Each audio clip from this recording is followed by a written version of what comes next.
গাড়িতে কতবার নামা ভিডিও। সেই দিন ছিল মঙ্গলবার, আমাদের আবার পুরো নিরামিষ, আমরা বাইরের কিছুই খাই না, ওই মিষ্টি ফল এগুলো দিয়েই কাজটা সারি। সবাই মিলে রেডি সেডি হয়ে বেরিয়ে পড়েছি। আর এইদিকে আমার বুনু আবার ফোন রেখে চলে এসেছিলো রুমে, তার জন্য আবার একটু দেরি হলো। আমরা আবার গেলাম, ও গেছিলো, গিয়ে আবার ফোনটা নিয়ে এলো। প্রত্যেকবার ফোনটা আমি যত্ন করে রেখেছি, এইবারে আমার হাতে দেয়নি, তার জন্য ও হারিয়ে ফেলেছে।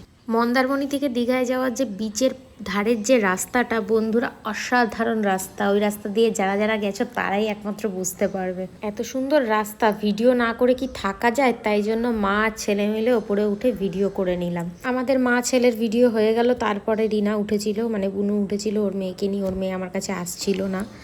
আর আরেক দিদি যে ছিল মানালি দি, সেই দিদির সুখবর আছে, প্রেগনেন্ট দিদি, তাই জন্য দিদি আর ওঠেনি। দিদি ভেতরে বসেই মজা নিয়েছে। তোমরা যারা যারা আমার ভিডিও দেখছো তোমরা সবাই আশীর্বাদ করবে যাতে মানালিদি সুস্থ সবল একটা বাচ্চা জন্ম দিতে পারে, আর নিজেও যাতে সুস্থ থাকে। এর আগের ভিডিওতে বলেছিলাম তোমরা কে কোথা থেকে আমার ভিডিও দেখছো তোমরা কমেন্টের মাধ্যমে জানাবে। একজন আমাকে জানিয়েছে মাদ্রাল থেকে ভিডিও দেখছে, থ্যাংক ইউ দীপিকা সাহা। আমার ছেলে তো ওখানে ভিডিও করছিল, বেশ হাসাহাসি করছিল, করতে করতে চোখের মধ্যে এসে জল ছিটেছে, নোনা জল, চোখ জ্বালা করছিল।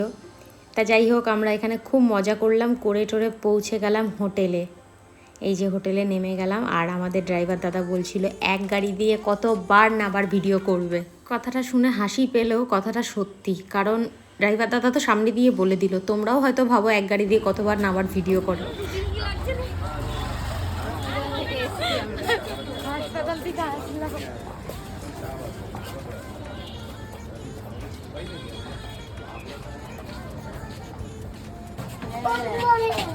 এই যে আমরা রুমে চলে এসেছি, রুমের তালাটা না আমি খুলতে পারছিলাম না, তারপর যাই হোক আমার বর আমাকে বলল, খুললাম। এই যে রুম, দারুণ ছিল রুমটা, একদম রোডের ধারে।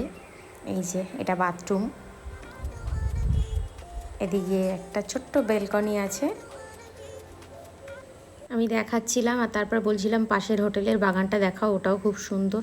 তা যাই হোক, এই যে এইটা হচ্ছে গ্লাস লাগানো এদিকটা, আর এই যে এটার ওয়ার্ড্রপ, আর একটা মিনি ফ্রিজ ছিল, ওটা খুব সুন্দর, যে নিজের মতন খাবার দাবার এনে তুমি রাখতে পারবে ফ্রিজে। আর এই যে খাবার দিয়ে গেল, ছেলের জন্য সেদ্ধ ভাত নিয়েছিলাম। আর ওখানকার সিস্টেমটা খুব ভালো, বাচ্চাদের কোনো অসুবিধা হবে না। বাচ্চাদের জন্য একদম চাল ডাল, যেরকম বাড়িতে খিচুড়ি করে খাওয়ানো হয় বাচ্চাদের, ওরকম ছোটো বাচ্চাদের খাওয়াতে পারবে, বললেই দিয়ে যাবে। ভিডিওটা আজকের মতন এখানেই শেষ করছি, দেখা হচ্ছে নেক্সট ভিডিওতে। টাটা, বাই বাই, সুস্থ থাকবে, সাবধানে থাকবে।